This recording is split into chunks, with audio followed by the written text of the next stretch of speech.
it is important that we study about impurities, things that are impure. Now, impure things in Islam or in Sharia, they are called najasa. And najasa is referred to as impurities or filth, and they are of two types.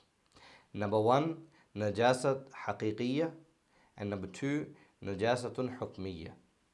Najasa haqiqiyya is the real impurity, or you would say that impurities that are visible, such as alcohol or feces, urine, or stuff like that. Najasa hukmiyya are judicial impurities. That impurity that is not visible to the eye, Islam considers it as being in the state of impurity, meaning not being in the state of wudu. Now, najasa haqiqiyya is of two types. Number one, najasa ghalidha, and number two, najasa khafifa. Najasa ghalidha is called major or strong impurity. This is the impurity of which the impurity is more severe, and a very small amount of it is allowed or overlooked in Islam.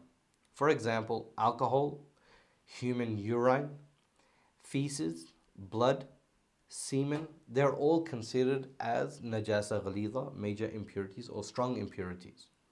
The droppings of fowls and chickens, ducks, and the urine of haram animals are also najis, they are also impure.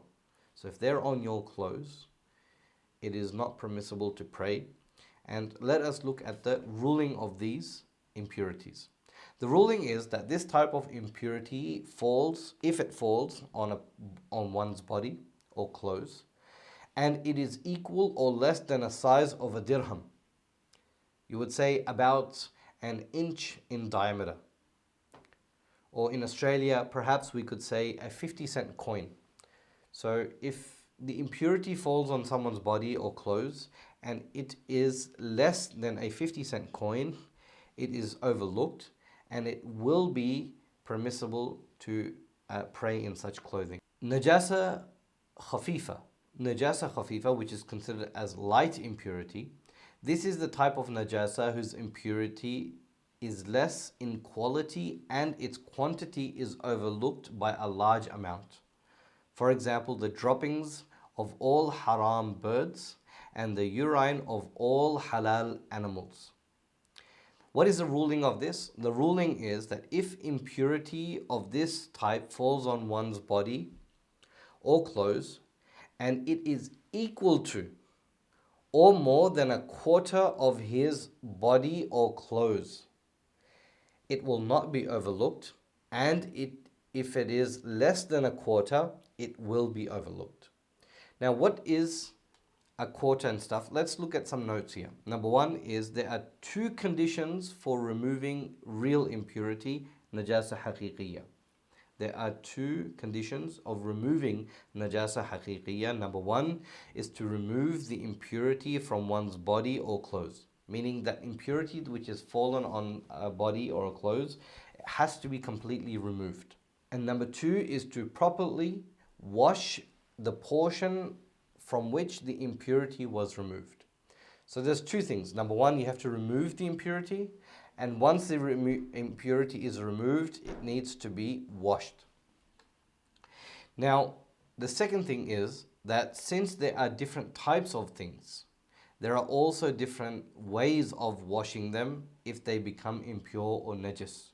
Therefore, it is necessary to do the following while washing things and absorb impurity, such as clothes. So something which absorbs impurities, like water, clothes, you put a drop on it, it absorbs it. So to wash them, you need to do, or to purify them, you need to do two things. Number one, you need to remove the impurity and then wash it 3 times. So number one, you need to remove the impurity, and 2, wash it 3 times. And number 2 is to squeeze the item each time after washing it. So if something najasa or if anything impure falls upon someone's clothing or someone's dress or someone's any other kind of clothing, what they need to do is they need to wash it 3 times, and each time that they wash it, they need to squeeze out all the najasa from it in order for it to be pure. If someone just drip dries water 3 times into it and doesn't squeeze it out, it won't be classified as pure because there is chances of the impurity remaining into the clothing still. And the method of washing things cannot be squeezed like carpet. Something which cannot be squeezed like carpet, plastic, clay utensils, and to wash them properly 3 times. And those things which cannot absorb the impurity will become pure by just cleaning it or rubbing it in sand or dirt or wiping them, such as shoes, leather, and plastic. For example, we go to a public toilet and there's najasa on the toilet. In that case, by just wiping it clean properly, that will be considered as pure. You do not have to wash it because the plastic does not absorb water into it. So anything that does not absorb water into it or does not absorb the impurity, that will be classified as pure simply just by wiping over it. Now there are 2 types of najasa hukmiyya, juridical impurities. Number 1, hadathul asghar, and number 2, hadathul akbar. Hadathul asghar is the lesser impurity, which makes it necessary to perform wudu. And there are 2 ways to remove hadathul asghar, the lesser impurity. Number 1, by doing wudu, and number 2, if there's no water available, then to do tayammum. The hadathul akbar, the greater impurity, 3 things make it necessary to perform ghusl. 3 things make it necessary to perform ghusl. Number 1, janaba, which is ritual impurity. The state one is when the sperm leaves its place and out from the body because of sexual desires. So once the sperm leaves its place from within the body and exits the body, that is when a person becomes in the state of janaba, and now it is compulsory for him to remove that hadathul akbar, that greater impurity, by performing ghusl. Number 2, menstruation, hayd. The blood that comes out from the uterus of a matured female monthly and remains for no less than 3 days and no more than 10 days. So any blood or period that comes out of a woman which is no less than 3 days, so a minimum of 3 days and a maximum of 10 days, is classified as hayd. And when a woman is out of the state of hayd, it becomes wajib to perform ghusl. She has to remove that hadathul akbar, that greater impurity of her.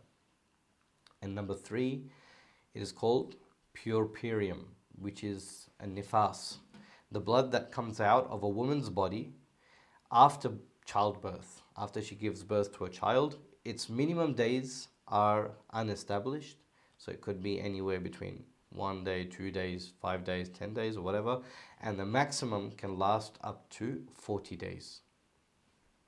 Now there are 2 ways to be pure from greater impurity, hadathul akbar. Number 1 is to perform ghusl, is to have a complete wash.